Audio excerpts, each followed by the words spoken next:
Beware, the 7 trumpets are about to blast. The trumpets are about to overwhelm the world.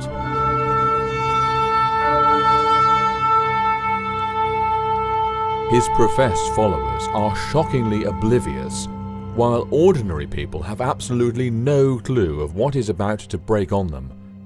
WLC is compelled to sound the alarm. The trumpet, as an instrument, was used anciently for making important announcements. Yahuwah's holy days were announced with trumpets. Wars were started with trumpets. The sounding of a trumpet was always used as a means to draw the national attention of his people to important current events.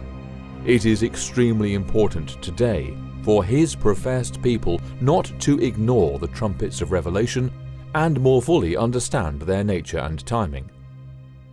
Why is WLC obsessed with warning about the imminent blasting of the trumpets?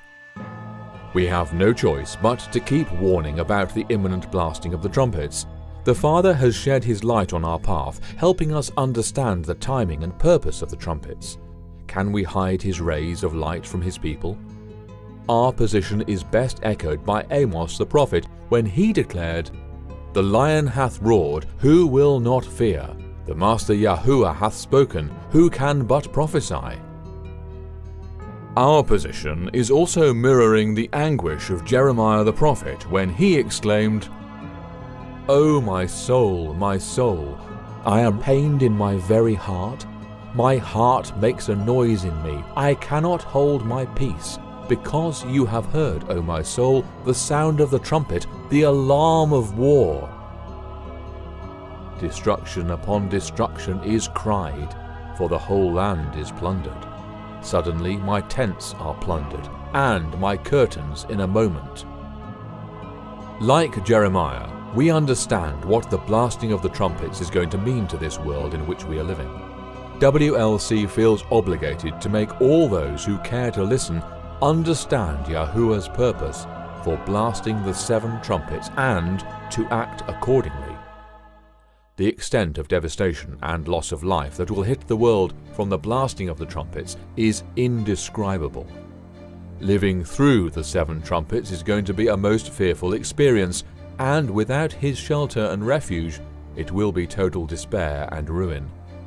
Here is a vivid description of such a time as described by Prophet Zephaniah. "Great day of Yahuwah is near. It is near and hastens quickly. The noise of the day of Yahuwah is bitter. There the mighty men shall cry out." That day is a day of wrath, a day of trouble and distress, a day of devastation and desolation, a day of darkness and gloominess, a day of clouds and thick darkness, a day of trumpet and alarm against the fortified cities, and against the high towers. "I will bring distress upon men, and they shall walk like blind men, because they have sinned against Yahuwah. Their blood shall be poured out like dust, and their flesh like refuse." This is why we are compelled to sound the alarm to all the inhabitants of the earth, as commanded by Joel the prophet. "Blow ye the trumpet in Zion, and sound an alarm in my holy mountain. Let all the inhabitants of the land tremble, for the day of Yahuwah cometh, for it is nigh at hand." If we do not sound the alarm about the trumpets and warn all who would listen, then the blood of the lost will be on our heads. When he sees the sword coming upon the land, if he blows the trumpet and warns the people, then whoever hears the sound of the trumpet and does not take warning, if the sword comes and takes him away, his blood shall be on his own head. He heard the sound of the trumpet, but did not take warning. His blood shall be upon himself, but he who takes warning will save his life. What about the widely held view that the trumpets are past events? Most Christians today are led to believe that the trumpets have already been blasted, and thus they brush aside any need for studying them. At WLC, we believe that this is a fatal position to take. We vigorously oppose the notion that the trumpets have been fully blasted for the following reason. The whole book of Revelation was given to foretell events that would take place prior to the second coming of our Master Yahushua, specifically events that were to take place after the commencement of the time of the end in 1798. This is the year when the prophetic 1260-year period came to its end. In the book of Daniel, we find much information about events leading up to the pivotal year of 1798, while the book of Revelation provides us with many details of what will transpire after 1798. Therefore, given that the trumpets are mentioned in the book of Revelation and not the book of Daniel, it stands to reason the trumpets are events that will take place after 1798. The trumpets are most relevant and purposeful for his people in these last days. What about the view that the trumpets will take place after close of probation and not before? Some of those who believe that the trumpets are future and not past events promote the view that the 7 trumpets, like the 7 plagues, will take place after the close of probation. They reach this view based on the presence of some similarities in the language used for trumpets and plagues. Accordingly, they view the purpose of each trumpet is to announce the related plague, 7 trumpets to announce 7 plagues. At WLC, we vigorously oppose this misinterpretation for the following 2 reasons. 1. Many of the final events are chronologically embedded within the timeline of the trumpets. It is clear from the study of these events that they are testing events for each living soul at the time. If they are testing events, then it is clearly implied that probation has not yet closed. It does not make any sense to assume that Yahuwah will be testing people after close of probation, and after the destiny of each living soul has been set forever. 2. The space or number of chapters the narrative of the trumpets occupies in the book of Revelation compels us to conclude that the trumpets will take place before close of probation. There are 22 chapters in Revelation. The first 18 chapters take us to the second coming of Yahushua. The 7 trumpets span 4 chapters from the 8th to the 11th, so it is inconceivable that Father Yahuwah would devote 4 chapters to events that are post-close of probation, when he has set only 4 chapters to the glorious events post the second coming of Yahushua, chapters 19 to 22. It does not make sense to assume the Father will assign equal importance to events taking place between the close of probation and the second coming, with the momentous events taking place between second coming of Yahushua and final destruction of the wicked after the millennium and all the related events. What about the act of casting down of the censer by the angel in Revelation 8 verse 5, which precedes the blasting of the trumpets and suggests cessation of Yahushua's ministry in the most holy place, i.e. signaling close of probation for the human race just before the blasting of the trumpets? Let us read Revelation 8 verses 2 to 5 to better understand the scene in which the censer is cast to the earth. 2. And I saw the 7 angels which stood before Yahuwah, and to them were given 7 trumpets. 3. And another angel came and stood at the altar, having a golden censer, and there was given unto him much incense, that he should offer it with the prayers of all saints upon the golden altar which was before the throne. 4. And the smoke of the incense which came with the prayers of the saints ascended up before Yahuwah out of the angel's hand.